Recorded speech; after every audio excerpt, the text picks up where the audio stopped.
اعوذ باللہ من الشیطان الرجیم بسم اللہ الرحمن الرحیم۔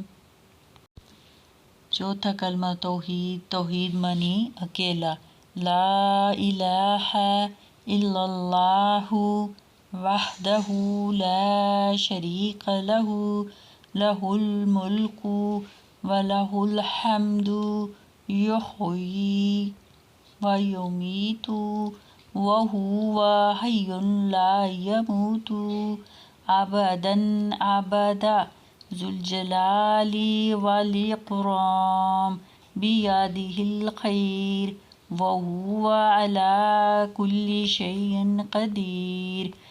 اللہ کے سوا کوئی معبود نہیں، وہ اکیلا ہے، اس کا کوئی شریک نہیں ہے، اسی کے لیے بادشاہی ہے اور اسی کے لیے حمد ہے۔ وہی زندہ کرتا ہے اور وہی مارتا ہے، وہ زندہ ہے، اس کو ہرگز کبھی موت نہیں آئے گی۔ بڑے جلال اور بزرگی والا ہے، اس کے ہاتھ میں بھلائی ہے اور وہ ہر چیز پر قادر ہے۔